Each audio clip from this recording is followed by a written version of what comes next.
ساتھیاؤ، میں اور آپ آج کی اس بزم میں یہ پختہ عزم کر کے اٹھیں کہ آج ہم خود بھی اور اپنی اولاد کو بھی، اپنے دوستوں کو بھی، میرے والد گرامی فرمایا کرتے تھے جس سے دوستی ہو نا اس کی انگلی پکڑ کے دین کی راہ پہ لے آؤ، یہ دوستی کا حق ہے۔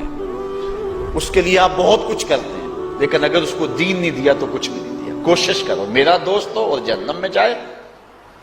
والدین بچے کے مستقبل کے لیے کتنی کوشش کرتے ہیں، لاکھوں روپیہ لگاتے ہیں مستقبل ٹھیک ہو جائے، کرتے ہیں کہ نہیں کرتے؟ یونیورسٹیوں کے اندر، کالجوں کے اندر کتنی بھاری فیسیں بھرتے ہیں، کیوں اتنا کچھ کیوں کر رہے ہو؟ میں نے دیکھا بوڑھا باپ اپنی کمر پہ بوریاں لاد کے مزدوری کرتا ہے، مائیں اپنا زیور بیچ رہی ہیں کہ اولاد پڑ جائے۔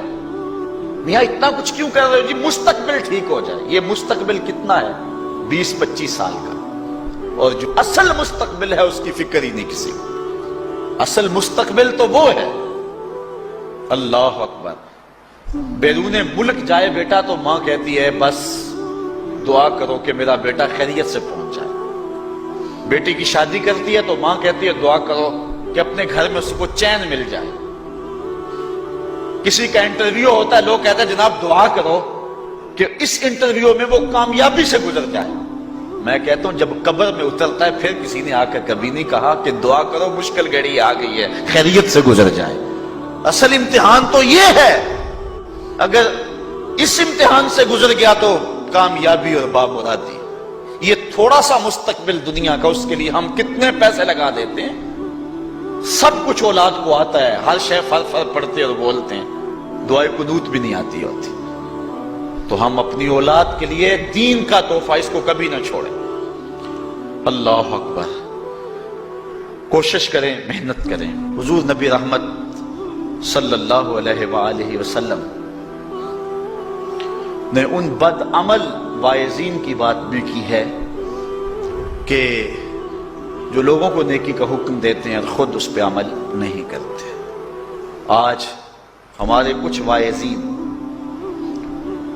لوگوں کو تو واعظ و تلقین اور نصیحت کرتے ہیں اور خود نماز میں سخت سستی کا ارتکاب کرتے ہیں، اور جس سے قوم کے اندر نماز میں سستی عملاً پیدا ہو جاتی ہے۔ کوئی عرس کی تقریب ہو، کوئی محفل نعت ہو، کوئی جلسہ ہو، کوئی شادی کی تقریب ہو، نماز کے وقت کا پورا خیال رکھا کریں اور اس بات کا لحاظ رکھا کریں۔ بلکہ ہمارے ہاں ایک عجیب سا فیشن ہے اور عجیب سی بات ہے، میں بڑا حیران ہوا کرتا ہوں کہ عشاء کے بعد جب جلسے ہوتے ہیں نا ہمارے مساجد کے اندر، تو مغرب سے اعلان شروع ہو جاتا ہے آج رات فلاں صاحب خطاب فرمائیں گے، اور پھر جب نماز عشاء ہوتی ہے تو ہمارا نقیب محفل کھولتا ہے لاؤڈ سپیکر اور وہ اعلان کرتا ہے حضرات جماعت ہو چکی ہے، اب مسجد میں آ جائیں۔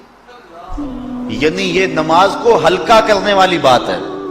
انہوں کو کہا جا رہا ہے کہ بلکہ بات تو کہہ دیتے ہیں جس کا تمہیں ڈر تھا وہ گزر گئی ہے، اب آ جاؤ، کیا لینا ہے جلسے میں آ کر اگر نماز ہی نہیں پڑھنی ہے تو۔ ممبر و محراب کے جو ذمہ دار ہیں ان سے جو ہے وہ عجیب و غریب قسم کی جو ہے وہ حرکات سکنات سرزد ہو رہی ہیں۔ یہ جو جہل نقیبوں کا ایک غول آ گیا نا، یہ بھی ایک بہت بڑی مصیبت ہے۔ ایک تو بے تحاشا القاب، دوسرا دین کی روح سے ناشنائی۔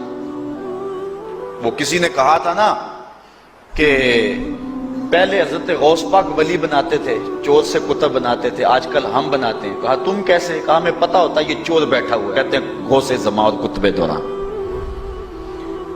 بے تحاشا اور بے تکا انداز، اور پھر دین کی روح سے یہ ناشنائی کہ باقاعدہ اعلان ہوتا ہے جناب جماعت ہو چکی اب تو آ جاؤ۔ تو کیا کرتا ہے ساری رات جاگ کے اگر عشاء کی نماز ہی نہیں پڑھی تو نماز کو ہلکا کیا گیا ہے۔ اسی طرح جلسہ لمبا ہو رہا ہے اور نماز کا وقت سکڑ رہا ہے۔ ان چیزوں کا التزام کرنا ہے، ہم نے کوشش کرنی ہے۔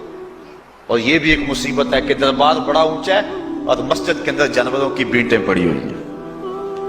حیثیت تو مسجد کی ہے، دربار کی تو ثانوی حیثیت ہے۔ دربار پہ 3 کروڑ روپیہ لگا ہوا ہے اور مسجد میں چٹائیاں بھی موجود نہیں۔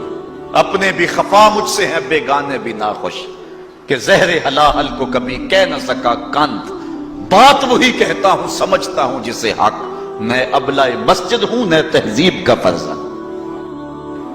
بے تحاشا اور بے تکا انداز اور پھر دین کی روح سے یہ ناشنائی کہ باقاعدہ اعلان ہوتا ہے جناب جماعت ہو چکی اب تو آ جاؤ. تو کیا کرنا ہے ساری رات جاگ کے اگر عشاء کی نماز ہی نہیں پڑھی تو نماز کو ہلکا کیا گیا.